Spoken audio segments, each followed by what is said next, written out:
Put God first. Put God first in everything you do. A little of the poison that kills you will redeem you. Look upon that which you fear and grow. Right? That's the definition of growth. That's how you learn. You go out on the edge and you look at something poisonous and you get stronger. Right? And so God thinks, well, I'm not going to get rid of the snakes, but I'll make the Israelites stronger. And you asked why we have a challenge in front of it. It's like, we're here to become stronger. We're not here to be protected. And you get stronger in proportion to your willingness to look at what terrifies you. But I learned along the way, everything that's happening to you is God is processing you. Every difficult moment you're having, He just processing you. That's all He's doing. Everything you're going through is preparing you for what you ask God for. And if you need to be tough when you get to where you're going, then He gonna toughen you. If you got to be more caring along the way, He gonna let you have some trials come your way that's gonna have to produce that in you. Small minds discuss other people, gossip. Good minds discuss events. Great minds discuss ideas. As the scripture says, I planted the seed and Apollos watered it. But God kept growing. God kept it growing. Yet and still, when you invest in a seed, watching it grow without you, that is a bitter pill to swallow. A bitter pill. Everything that you think you see in me, everything that I've accomplished, everything that you think I have, and I have a few things, everything that I have is by the grace of God. Understand that. It's a gift. I've been protected. I've been directed. I've been corrected. I've kept God in my life and it's kept me humble. I didn't always stick with Him, but He always stuck with me. So stick with Him in everything you do. If you think you want to do what you think I've done, then do what I've done and stick with God. There's a saying, when the devil ignores you, then you know you're doing something wrong. Wait a minute, I'm not done now. You know, the devil goes, oh no, leave him alone, man, he's my favorite. Don't you bother him. Yeah. Conversely, when the devil comes at you, maybe it's because you're trying to do something right. You just got to weather it and keep on walking and don't flinch. Don't let them know they got you. Don't let them know they got you. You just got to keep on going. No matter what the day is, no matter what the move is, keep going. God gave us everything to point forward, to go forward. And what we do is at a standstill, or stepping backwards. We don't do that. We keep on walking, regardless of what they say, what they think, and how they feel. That's what angers do, that they can't affect us. Fear is nothing but contaminated faith. Why would you not go for it? Why would you not take a chance? It's all in your mind. Whatever you hold in your mind will tend to occur in your life. If you continue to believe as you have always believed, you will continue to act as you have always acted. You will continue to get what you have always gotten. If you want different results in your life or your work, all you have to do is change your mind. Chill. Just chill. Continue to have fun. Now, by fun, I'm not recommending you go out, drink your brains out at the bar and do something stupid, but my goodness, go hunting, go fishing, get a mountain bike, go hiking, go to the gym, go hang out around a barbecue fire with friends and just act silly and act goofy and be your age. Be your age and just embrace the process. It's something that's beyond you and that you listen to and hearken to. That's exactly right. And you can say, well, I don't want to call that God. It's like, it doesn't matter what you call it exactly. It doesn't matter to what it is, what it's called. It still is. And if you don't listen to it, that's the other thing. If you don't listen to it, and I've been a clinician and talked to enough people now, as old as I am, to know this absolutely. If you do not listen to that thing that beckons you forward, you will pay for it like you cannot possibly imagine. You'll have everything that's terrible about life in your life and nothing about it that's good. And worse, you'll know that it was your fault and that you squandered what you could have had. Hard work brings great rewards. This is a reminder of the hard work and dedication that I put into everything that I've done. I'm not content because I know where I came from and I don't ever want to go back. Purpose crosses disciplines. Purpose is an essential element of you. It is the reason you are on the planet at this particular time in history. Your very existence is wrapped up in the things you are here to fulfill. Whatever you choose for a career path, remember the struggles along the way are only meant to shape you for your purpose. When God has something for you, it doesn't matter who stands against it.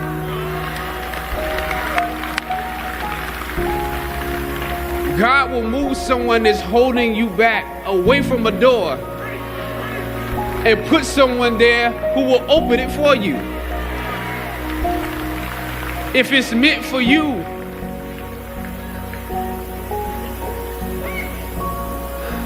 I don't know what your future is, but if you're willing to take the harder way, the more complicated one, the one with more failures at first than successes, the one that has ultimately proven to have more meaning, more victory, more glory, then you will not regret it.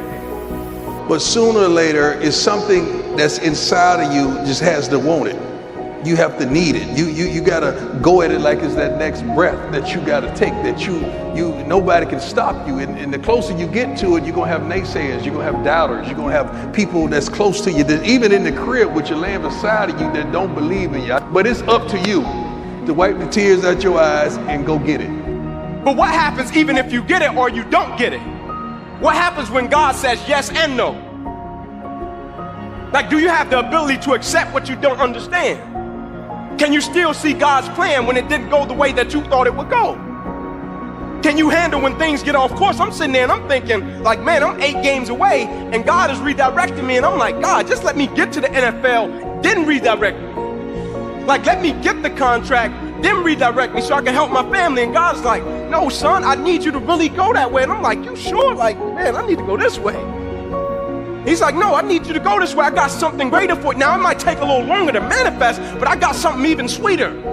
Like, I got something more fulfilling. I got something more rewarding. I got something, son, that's going to carry you for the rest of your life.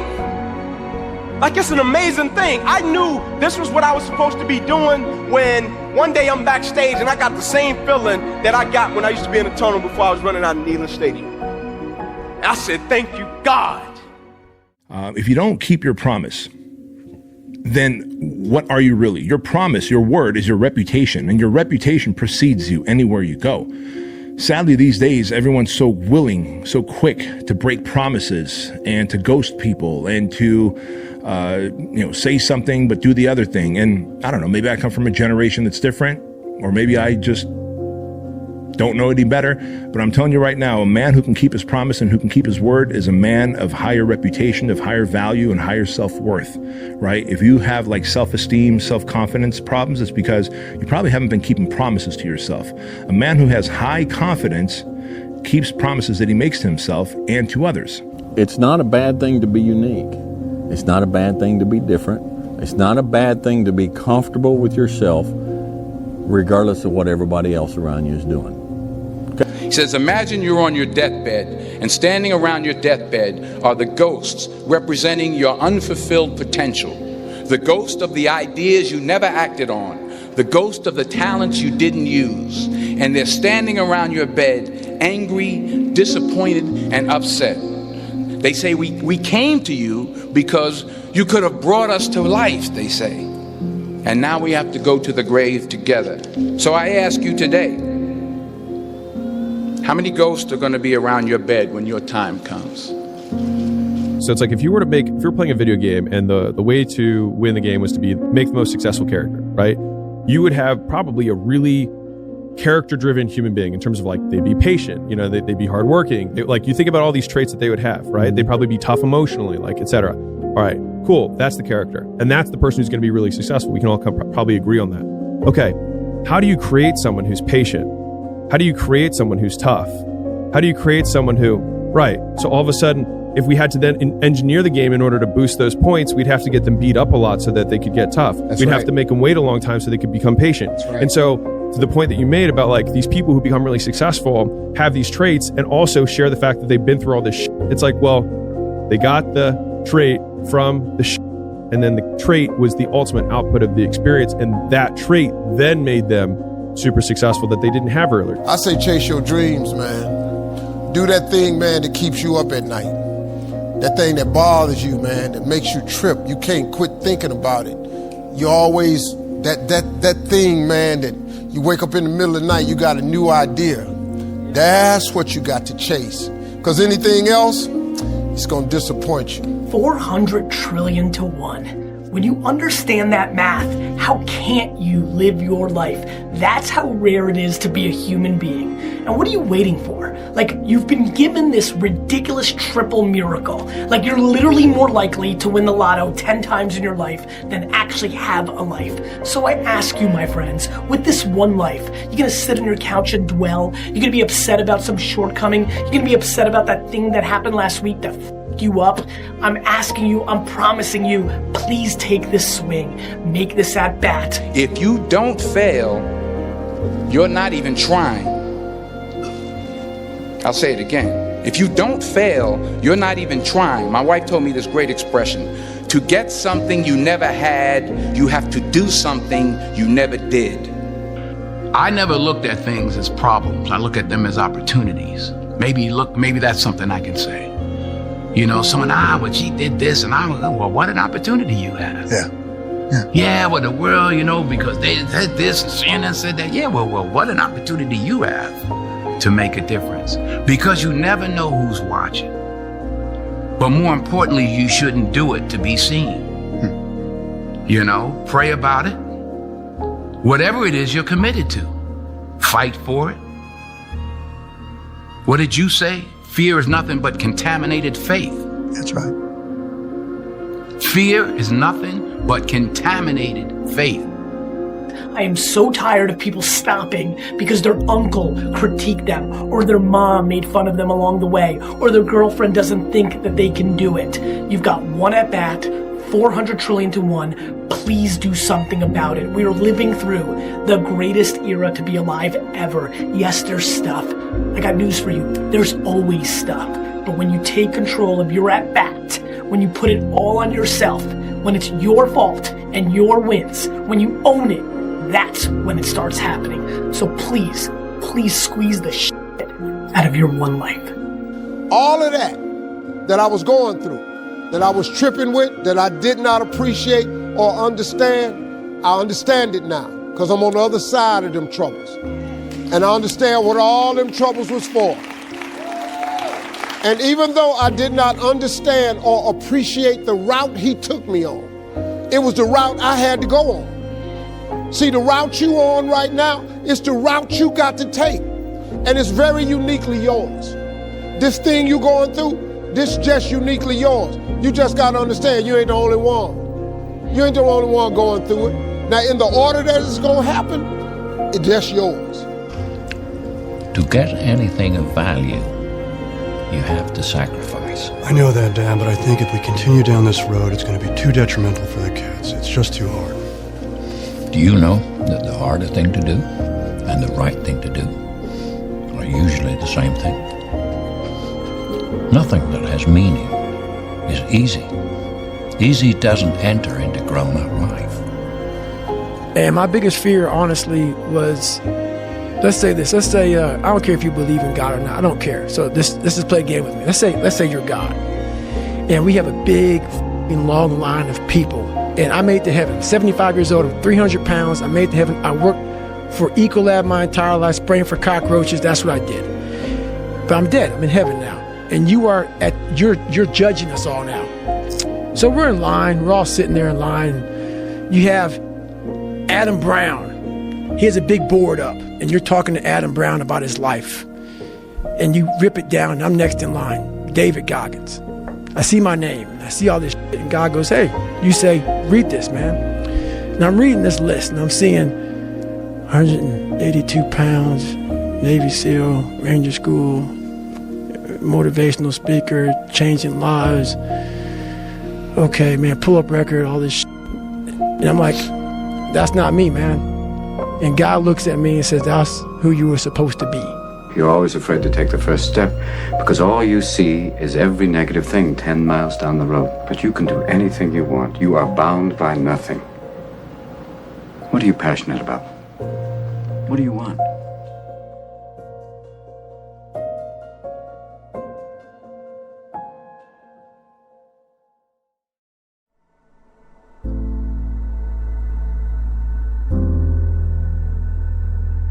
Everybody wants to be a beast.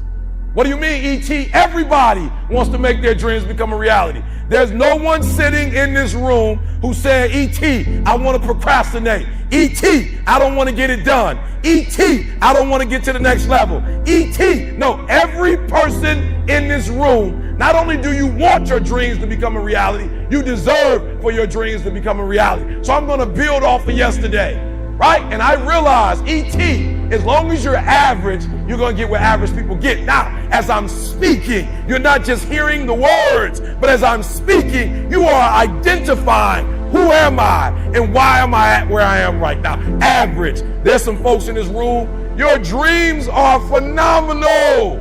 The life that you have for yourself is phenomenal. In your dreams, your bank account is phenomenal. The things that you do, the way that you live, what you have is phenomenal. But you as an individual, you're average. You as an individual, you're good. You as an individual, you're great. And what I'm challenging you to do is to go from average to good, from good to great, and from great to phenomenal. And so I need you to do me a huge favor. And keep your dreams phenomenal. Keep your vision phenomenal. Keep it phenomenal. And now I need you to get your weight up. As an individual, I need you to get your schedule up. I need you to get your life up. I need you to get your words up. I need you to get your heart up. I need you to get your action up. I need you to get to a place that every single thing that you do is phenomenal so that the life you want to live, you can actually live that life.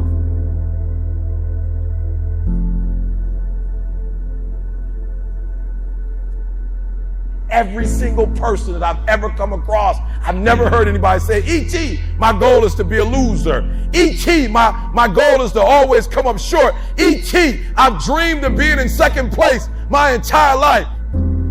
E.T., I want to be a failure. E.T., I want to dream it, but not live it. Never met that person before. Everybody wants to be a beast. Everybody wants to be number one. Everybody wants to be the best. Everybody wants to succeed. Everybody wants to have, to be, and do what they feel they've been called to do. The challenge becomes that most of us, when it's time to do what beasts do, we don't do it.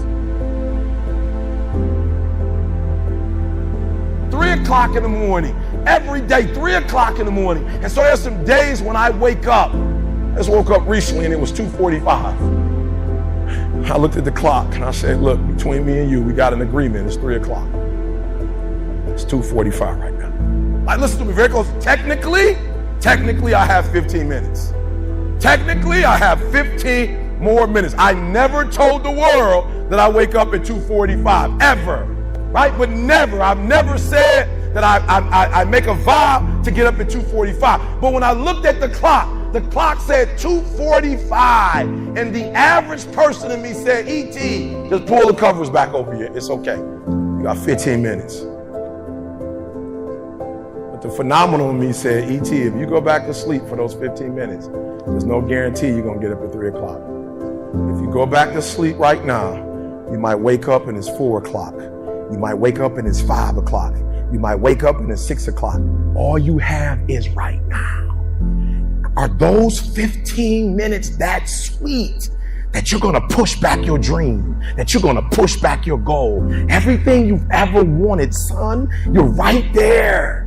And I'm looking at the 2:45 and I'm saying, E.T., you're so close. You're closer than you've ever been before. You have to do me a favor. Those 15 minutes are not worth the rest of your life. Those 15 minutes are not worth you slipping down the chart. That is not worth it, because If you wake up at 3:30, some other kid's getting up at 3 and he's got 30 minutes on you today. So I need you to do me a huge favor. I need you to do me a huge favor. I need you not only to want to be a beast when you leave this place. Huge favor. ET is asking you of one thing. When you leave this place, I need you to get in beast mode and stay in beast mode. I need you to put on beast mode. I need you to live in beast mode. Because if you live in beast mode, you'll have what other people don't have. Listen to me very closely. Not only will you have what other people don't have, you'll do what other people can't do.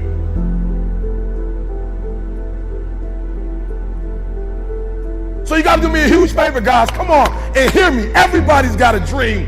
Everybody's got a goal. Everybody wants something in life. But many of you in this room right now, your beast mode is idle. Your beast mode is not turned on. And when you leave this place, I'm telling you, your life is going to go to a whole nother level if you can learn to turn that switch on and keep that switch on.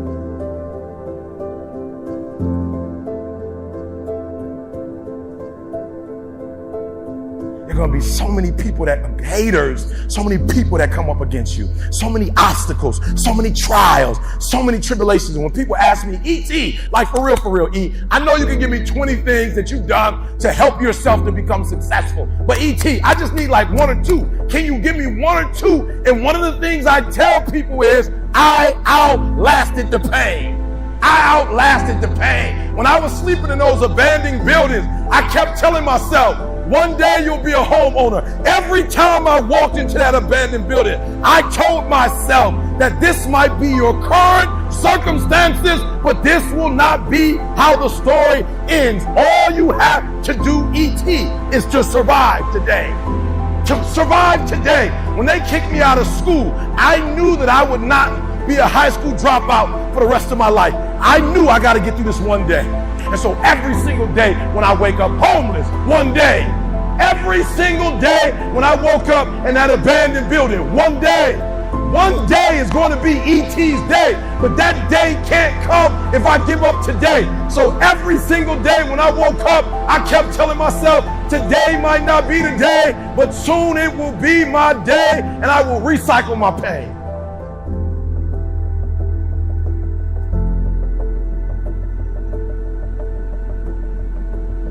I turned homelessness into a book. I turned my father not being in my life to a book. I turned an estranged relationship with my mom into a book. I turned being homeless into a book. I turned being a high school dropout into a bestseller. And not only do they sell it in America, they sell it across the world. What will you do with your pain? Will you let it break you, or will you let it redefine you?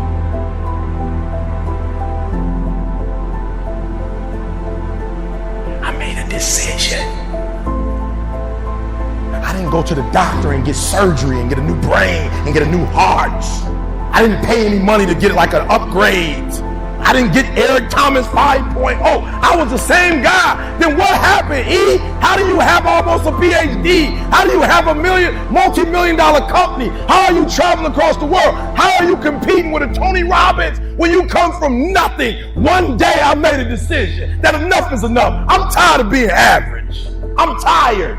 I'm tired of being good. I'm tired. I want to go to the dealership and buy the best car. I want to move to the nicest neighborhood. I want to fly first class. I want to go to Hawaii. I want to go to Australia. I made a decision. Enough is enough. It's showtime. Will the real Eric Thomas please stand up? Some of you in the room right now, you are where you are. You're giving 60% when you have 120 in you. Why? Because you never made a decision. You're talented. You just don't want to give up sleep. Pound for pound, any agent in the room, pound for pound, motivational speaker, pound for pound, entrepreneur, pound for pound, athlete, pound for pound, weightlifter, pound for pound, whatever you do, I guarantee you when you do it, nobody can do it like you do it. The problem is you don't hardly do it. You love sleep too much. You love that alcohol too much. You love that substance too much. You love that vice too much. There's something that you love more than yourself, than your dreams, than your goals. There's somebody called me the other day on an interview, stupid question. E.T., what do you feel like on the days that you don't feel like? I said, ask the question again, please. What do you do on the days that you don't feel like? So I'm gonna be honest with you, I'm way past that. Every day I feel like. Every day I feel like eating. Every day I feel like giving my wife the best life. Every day I feel like driving in a nice car. Every day I feel like flying first class. Every single day of my life, I feel like giving 120. Every single day. Somebody said yesterday, E.T., you gave 120. What you gonna do tomorrow? I said, I don't know. Give 140. I don't know, but I don't have days where I don't feel like it. Why? Because I'm counting on me. My wife's counting on me. I don't have days to waste.